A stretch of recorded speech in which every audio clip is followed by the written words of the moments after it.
bitwita at binasbasa ng taong bayan. At ang tinig nila ay narinig at ang kanilang panalangin ay umabot sa kanyang banal na tahanan sa langit.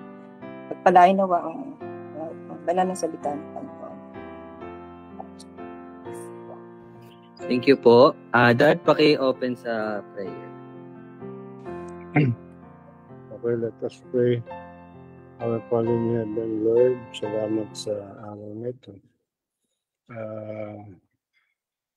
Salamat sa pangunawa, karunungan na ibibigay mo sa amin sapagkat sa iyo nanggagaling ang katotohanan. Lord, salamat, gabayan mo ang bawat isa na maintindihan ang i-reveal mo sa amin sa araw nito. Ito ang aming panalangin sa ngalan ni Jesus. Amen. Alright, amen. So, thank you po, no? So, chapter 30 verse 22. So, ito yung ikalawang pagdiriwang. Chapter 30 verse 22. Ano ba sinasabi ko? Sorry. Sige po, no? So, nakikita nyo naman, share screen ko na ba? Hindi pa. Okay. So, verse 22, si Ezekias ay nagsalitang may pampasigla sa lahat ng mga Levita na nagpakita ng mabuting kakayahan sa paglilingkod sa Panginoon. Kaya't ang mga tao ay kumain ng pagkain ng kapistahan sa loob ng 7 araw at nag-aalay ng mga handog pang kapayapaan at nagpapasalamat sa Panginoong Diyos ng kanilang mga ninuno. So, para po sa kalaman ng bawat isa, so, yung celebration po nila, naglalast po yun for, mga ilang weeks ba? Kasi 7 days, then another 7 days para sa unleavened bread ata, tapos meron pang yung yung Pentecostal na 7 days, so 49 days. So, ayun, yun yung mga, usually 7 days po yun. No? So, ito naman, so kung makikita nyo dito, habang diriwang po sila, so patuloy po silang naghahandog. Di ba? Tama? Patuloy silang naghahandog. Okay? And then, kung mapapansin po natin sa title, ang ikalawang pagdiriwang. So, bakit kaya ang title dito sa yung pangalawang pagdiriwang, no? Tingnan natin yung verse 23. At ang buong kapulungan ay nagkasundong ipagdiwang ang pista ng 7 araw pa. So, ibig sabihin, nag-extend pa sila. So, hindi ko lang sure, pero it's possible na kung ano po yung naitalaga talaga doon sa kasulatan or kautusan, parang nag-ano pa sila, no? Yung nag-extend pa talaga sila. Nag-add pa sila ng more. So again, nakita niyo po dito na yung pagsamba po nila sa Panginoon dito na time is hindi talaga siya kung ano yung prescribed, no, na nakasulat po sa kautusan. It means na hindi talaga sa kautusan ang kaligtasan. No? Parang makita nyo doon na hindi talaga siya sa do's and don'ts. No? Ito dapat at hindi ito dapat. Hindi po talaga doon ang kaligtasan or yung magiging katanggap-tanggap ang isang bagay sa harapan ng Panginoon. So ito pa lang ng Old Testament pa lang to, pero it's already a shadow na ang kaligtasan talaga is in a different way, or ang pag-worship kay God is iba sa ibang paraan po talaga, no? Although binigay yun ng Panginoon itong kautusan na dapat sa 7 araw ganito dapat ang inyong ialay, ganito dapat ang pag-aalay. So makikita niyo very specific po yung ng Panginoon. Pero again, hindi po talaga sa alay nalulugod ang Panginoon, but it is with the heart na, ano ba yung verse na sinend ko nung sa GC? Hosea? Pwede paki-open and pakibasa. Yung Hosea, teka lang po, no? Hirap sa position. Ha? Hosea 6:6. Pabasa daw. Sapagkat nalulugod ako sa katapatan kaysa alay ng pagkakilala sa Diyos kaysa sa mga handog na sinusunog. Diba? Sige, ikaw dito. Hindi, doon ka na lang, Ara Joyce. Hindi, dito ka, Jamie. Ikaw na lang mag-operate. Yan. Okay. So, naintindihan po ba natin? No? Hindi talaga sa pagka-complete or pagsunod, no? Pero sa heart po talaga ang kinalulugdan ng Panginoon. So verse 23. Verse 23 na ba yan? Okay. Verse 24 tayo.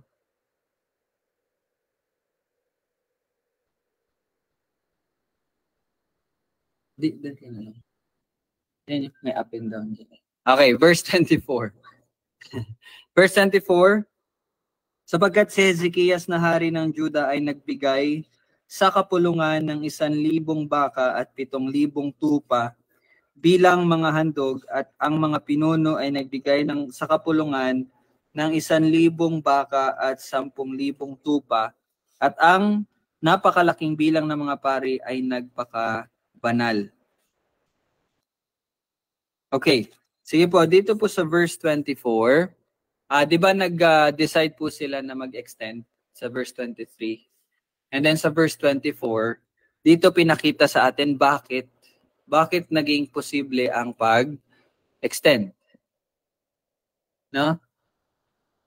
So, bakit po? Ano kaya yung pinapakita dito sa verse 24? Ano yung observation po ninyo sa verse 24? So, nag-extend sila sapagkat or, di ba, yung dahil sa, no? So, gawin po natin itong discussion.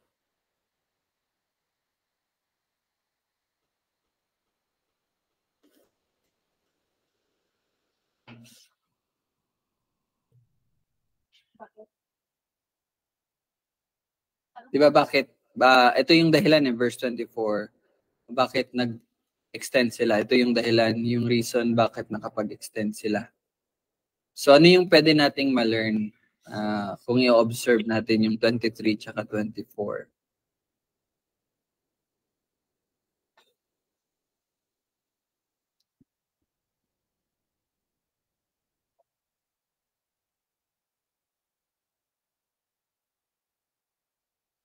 Anyone po, yung mga nagbasa nito? Chapter 30.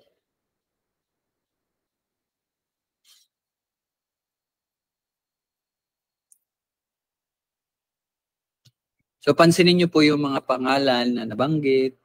So pwede po 'yun makatulong sa inyo, no, sa pag-ano niyo sa observation.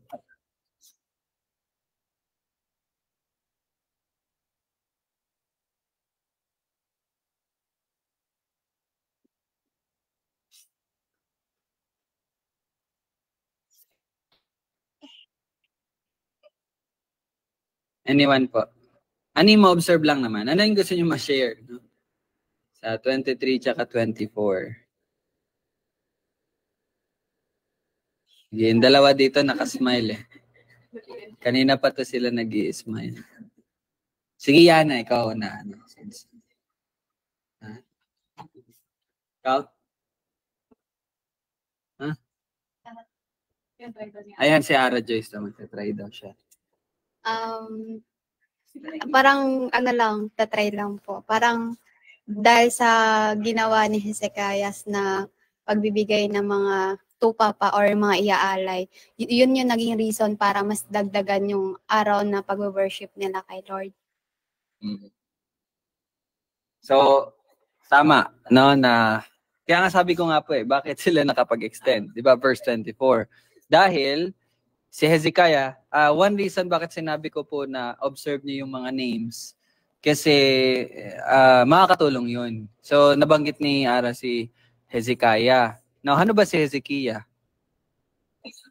Ano? Kumbaga parang siya yung 'di ba kasi po parang obedience talaga siya kay Lord. So siya parang tinake opportunity niya yung pagiging hari niya. Nagbigay pa siya ng mga dahilan para mas yung mga taong nasasakupan niya is mag-worship or magpatuloy. Kasi nga po 'di ba sabi nga din na parang sa sobrang tagal ngayon na lang ulit na ulit yung paggaganon ng mga Israelita.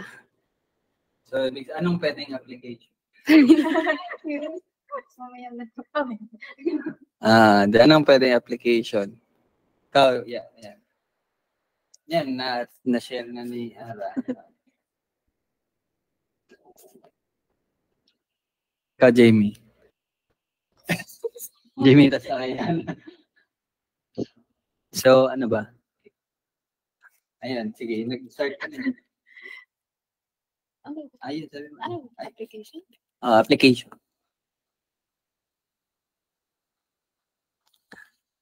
Sige, so, alright, no, nabanggit dito si Hezekias, no?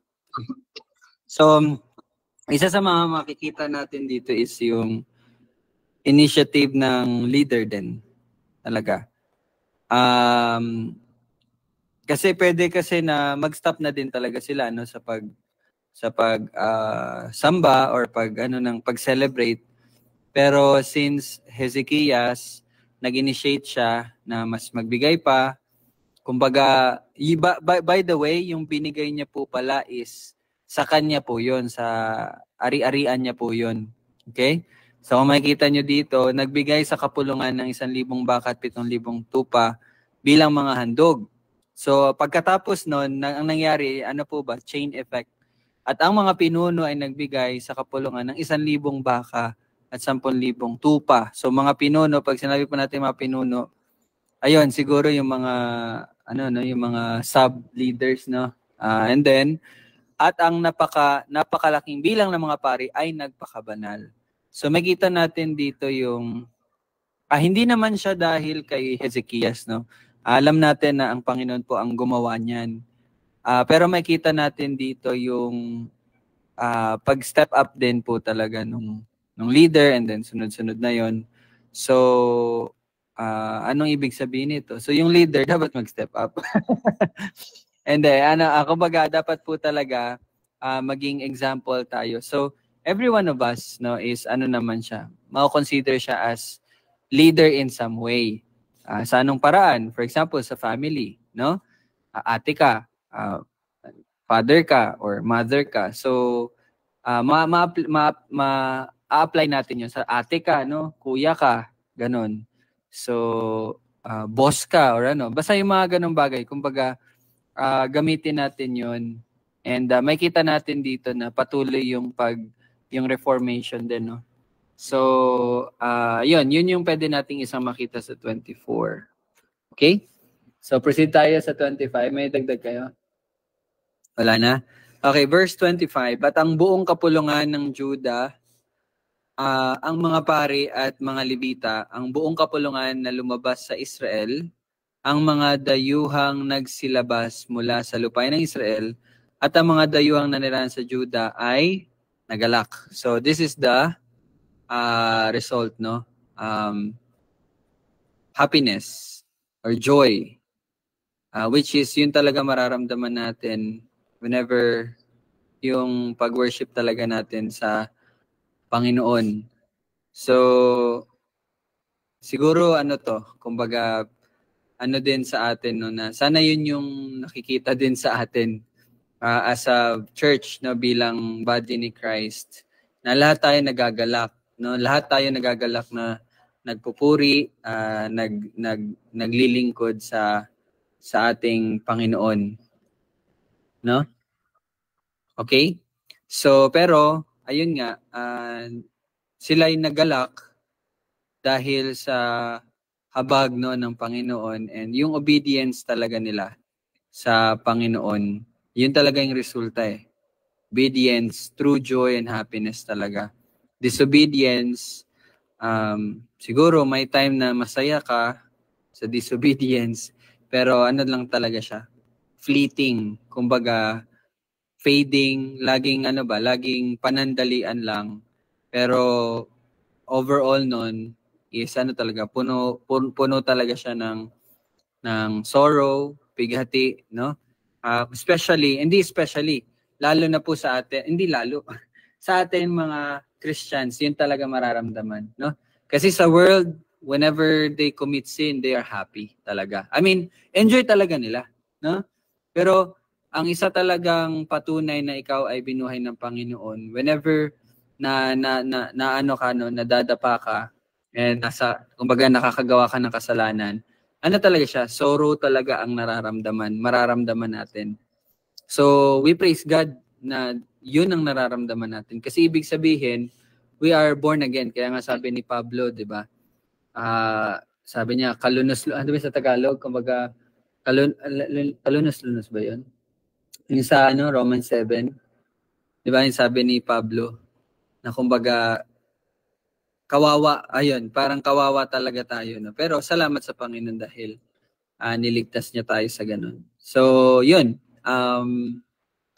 Sino po ba dito yung natutuwa kapag yung nakagawa ng kasalanan? Alright, so we must repent, no, sa mga ganun, sa ganung bagay. Alright, so okay. Meron pa po bang madadagdag?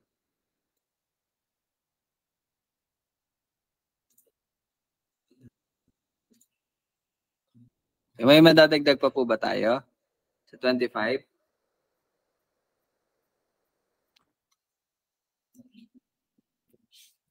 Okay na po.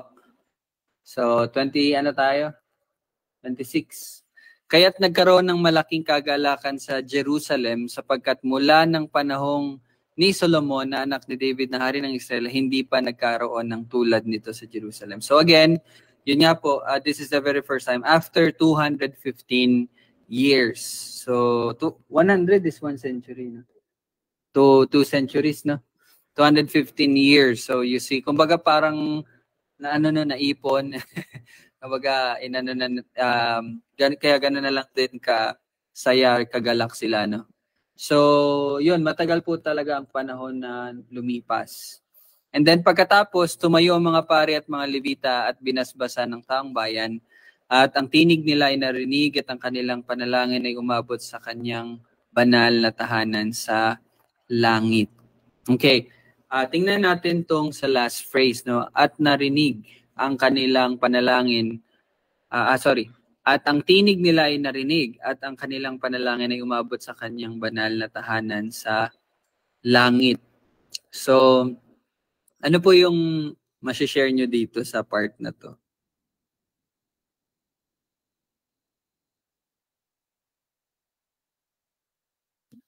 Ito na po yung last verse, no?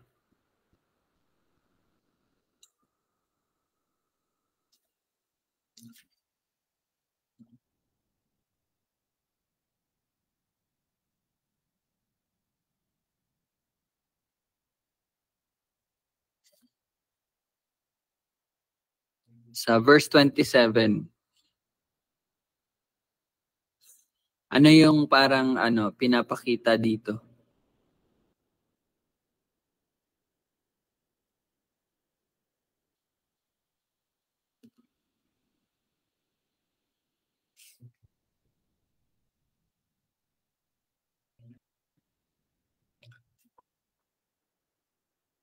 Verse 27.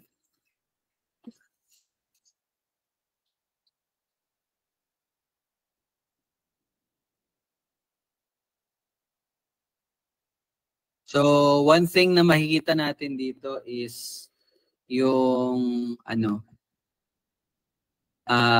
restoration talaga ng relationship. Kasi why?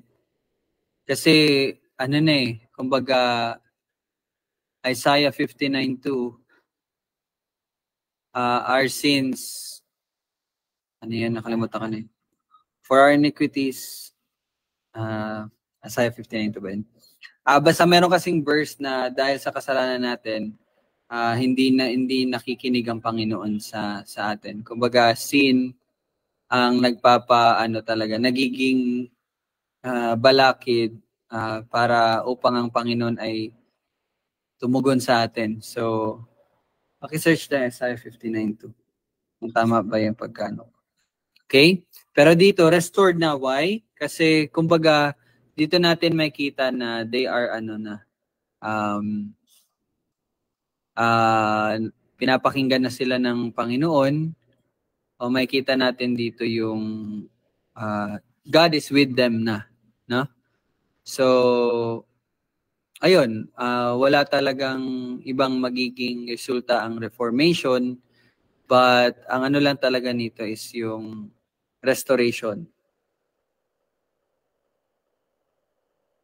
Surely, but your iniquities have separated you from your God, your sins have hidden His face from you so that He will not hear. Okay? So, He will not hear. So, ibig sabihin, sa Tagalog ba? Ano bang ano yun? Hindi siya makarinig.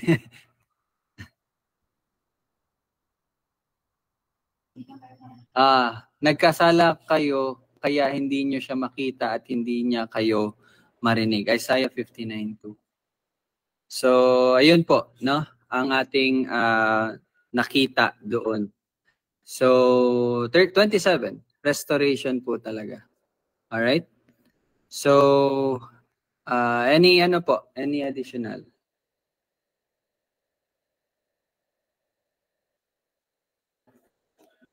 Tanong lang po. Sige, Gab.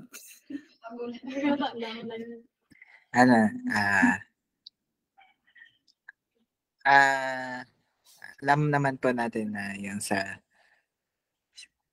Diyos galing yung restoration.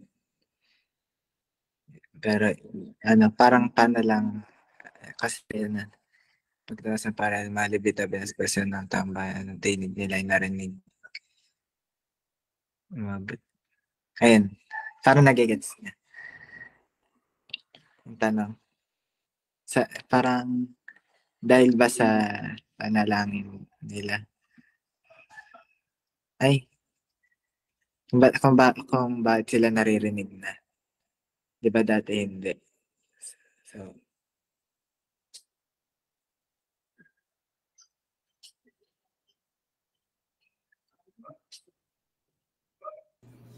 okay, so i-confirm lang natin yung tanong ni Gab.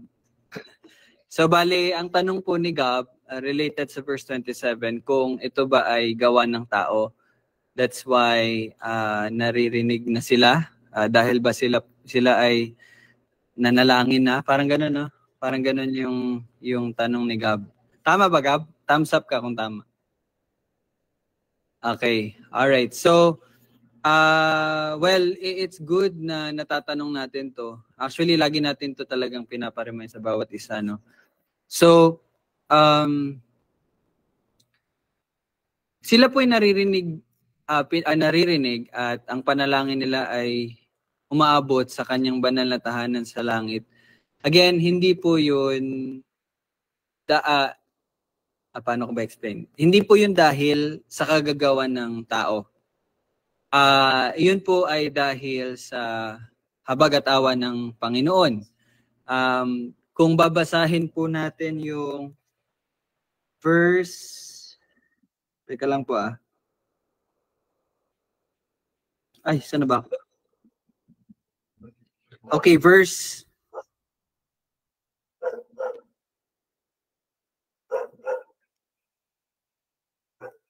Okay.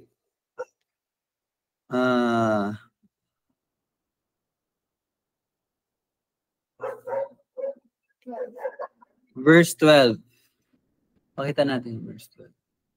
Palpakin yung verse 12. Hindi ko kita. Verse 12. Natin verse 12.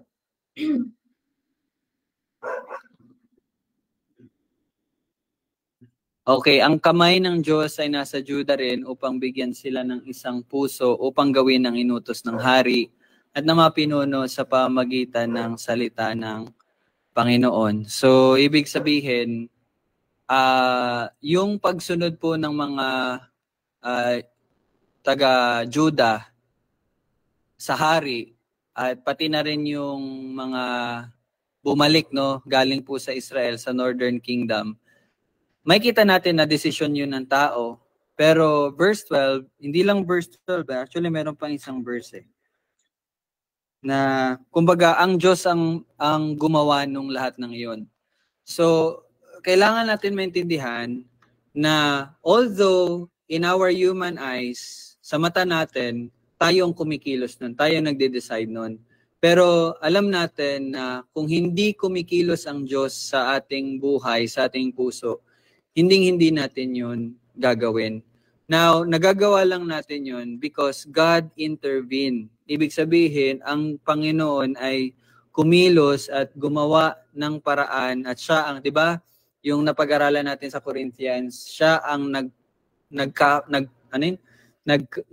nakipagsundo sa atin. Siya ang nakipagsundo, siya ang gumawa ng paraan, siya ang nagbibigay ng bagong puso, siya ang nagbibigay ng buhay sa atin.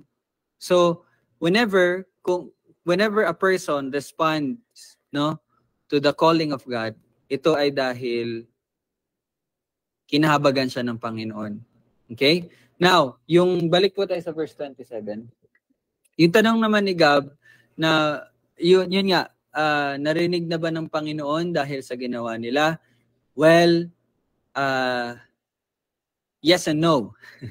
Yes and no. Yes, dahil sa no. No ang sagot in a way na sila'y nanalangin, hindi nga dahil sa sarili nilang kakayanan, but because God changed their hearts. Na binigyan sila ng puso na gawin iyon. Okay?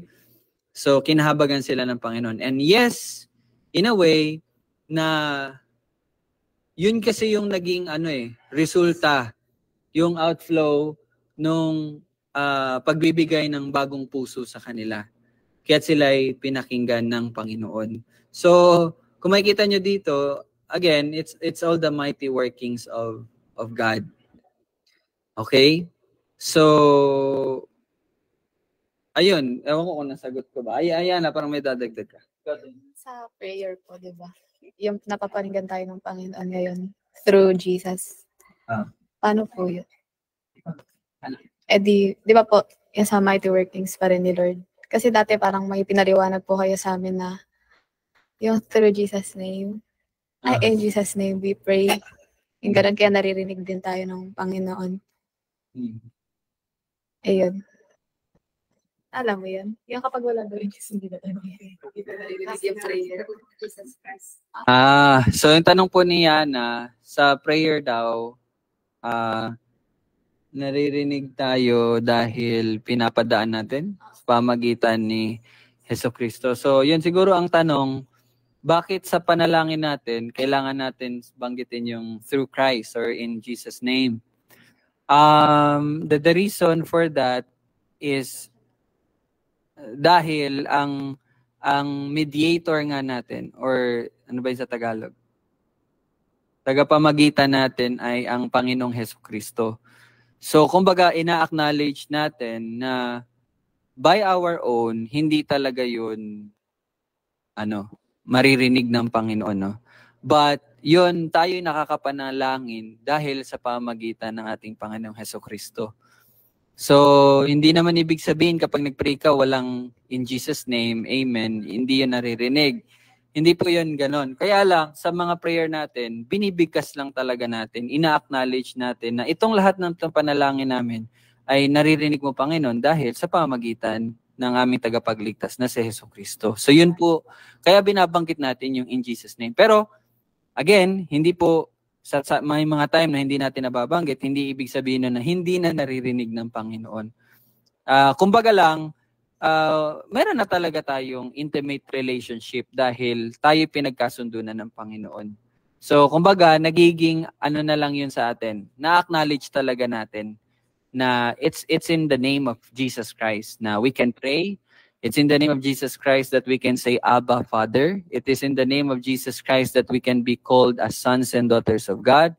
It is because of Jesus Christ that we are justified before the throne of God. It is because of Jesus Christ that we are now alive.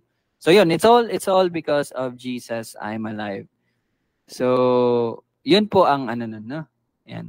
Okay, naging clear naman po. Okay. Si Ate Jamie may dagdag. Kasi nagbabasa ako about dun sa kay R.C. Sproul na book. Yung title, Does Prayer Change Things? Tapos ang sabi niya dun, the mind of God does not change, for God does not change. Things change, and they change according to His sovereign will, which He exercises through secondary means and secondary activities. The prayer of His people is one of the means He uses to bring things to pass in this world. So if you ask me whether prayer changes things, I answer with an hesitating yes. So kumbaga, ang Panginoon lang talaga kumbaga yung yung sovereign will niya kumbaga yung talagang nakakapagbago talaga nung lahat. Hindi yung dahil sa nagpe-pray sila. Kasi nga kumbaga yung the very reason kung bakit tayo nagpe-pray is alam natin yung God's sovereignty, kumbaga. At naniniwala din tayo na si Lord kaya niyang baguhin in His own purpose, kumbaga. Sabi pa nga, di ba yung sa may James 1 na yung prayer talaga mag-work in yung sa righteous, kumbaga din sa yan, kumbaga. Yung kumbaga, kung anin daw natin dito, yung nabasa ko din, sabi din na, yung prayer daw ba, paano daw ba yun paano nakakapag-change yun? Sabi din, yung prayer din nakakapag-change, hindi para sa isang sitwasyon, pero mapapakita din doon yung change of hearts, kumbaga. Change of wickedness and hardness, kumbaga, ng ating mga puso. Okay. So, sa madaling salita, ang tanong, nababago ba ng panalangin ang isang bagay? Isang sitwasyon? So, the answer is yes. Pero, nababago siya, pero it's already planned. Kumbaga, sovereign will of God. Kumbaga, for example, merong time na dapat paparusahan ng Panginoon tong lugar na to. Pero nag-relent si God, hindi niya tinuloy. Hindi yan dahil nalalangin yung tao na wag mo ituloy, Panginoon. But dahil at the very yun na talaga yung plano ni God. It's just that na pinapakita sa atin na ginagawa niya yun sa pamamagitan ng pananalangin natin. Naintindihan niyo po yun? Hindi yun dahil tayo ang nagbago. Hindi dahil nanalangin tayo. No, ginawa niya yun sa pamamagitan ng ating panalangin. So lagi niyo pong tandaan, prayers are just means para gawin ng Panginoon ng kanyang kalooban. Means. Pag sinabi po nating means, paraan. For example, paano kayo nakakapunta sa Balanga? Ano yung mga means para makapunta kayo ng Balanga? By bus, by car, by motorcycle, di ba? Naintindihan niyo po yun? Pero hindi ibig sabihin nun na dahil sa motorcycle, nakapunta kayo. I mean, yes, nakapunta kayo dahil sa motorcycle, pero means lang yun. Naintindihan niyo po yun? Paraan lang yun. Ganon din po ang ginagawa ng Panginoon. Kalooban yun ng Diyos, hindi dahil nanalangin ka. Kaya lang, binigay niya sa atin yun sa pamagitan ng panalangin natin. So it is not... Okay, tapos na po, tita. Thank you po, no? Hindi, sige, tita Susan. Kasi may nakita po ako dito sa sa verse 19. Ang panalangin niya ni Isaiah, sabi niya, Kuya, wiyot ng aming mga ninuno. Patawarin po ninyo ang lahat ng sumasamba sa inyo. Kahit hindi sila nakapaglinis ng sarili ayon sa kautusan. Pinakinggan sila ni Yahweh. Si Hezekiah at pinatawad ang mga tao. Sabi po, kaparaanan lang kaya sa pamamagitan lang ng pananalangin dito ni Hezekiah. Pinatawad yung mga hindi nakapag-linis. Iyan namin 19. Sige po, no, nabanggit ni Tita Susan yung verse 19. Okay, so, basahin natin yung verse 19. Ay, verse 19 ba? Hindi yan. Opo, 19 po dito sa 20. Jimmy, 20. 20. Pinakinggan ng Panginoon si Hezekias at pinagaling ang taong bayan. So,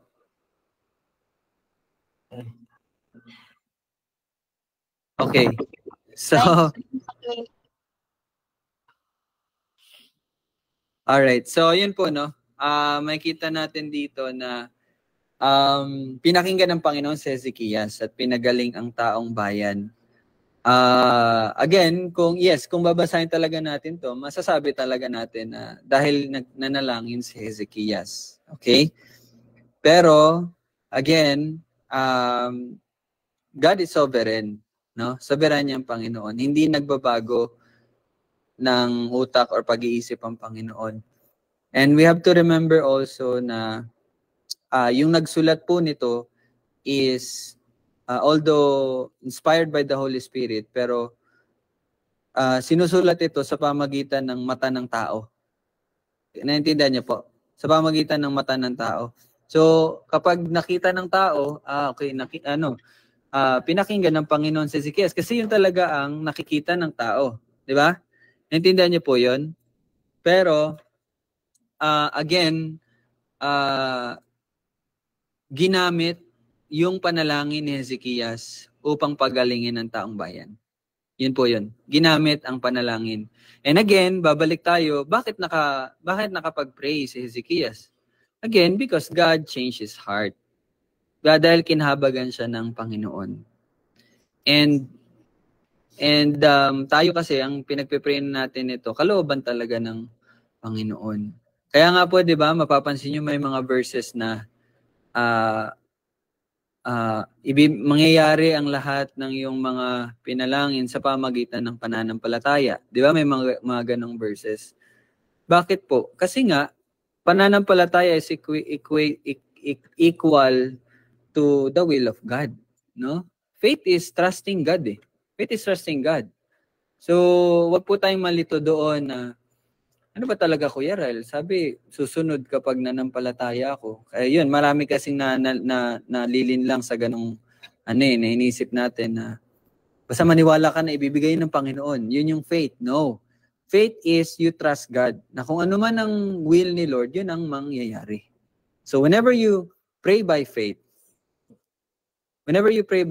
it will be done. Why? Because it is the will of God. Not your will, but it is the will of God. So, the same thing here. The same thing here kay Hezekias. Pinakinggan siya. Why? Because that is the will of God. Hindi dahil nanalangin siya. But it is because of the will of God. Kasi kahit manalangin si Hezekias, kung hindi man yan kalooban ng Diyos, hindi yun mangyayari. Yun lagi nating tandaan. It is not because of our prayers. Diba? Kasi nga, kung manalangin man si Hezekias at hindi ito kalooban ng Diyos, hindi yun mangyayari. So bakit pinakinggan ng Panginoon si Hezekias? Not because he prayed, but because it is his will. Diba? Okay. So, yun lang. Sige, so kung yun lang po, mag-end na tayo dito na. Ano oras na ba? 27 na. Okay, thank you. So, next week po magpapatuloy tayo sa chapter 31. And bukas po pala, 7 p.m. meron tayong So, Dad, tuloy ba kayo, mga tatay, nanay? Mamaya. Baka daw maliit din si Tito Bong. Dad. Sige, chat na lang kung ano. Siguro. Ha? Next week. Next week na lang? Okay, sige. Wala si Tito Bong. Mali si Bong? Wala daw. Baka sa Manila kasi pa. Sige. Okay. Next Sige, week sige. na lang.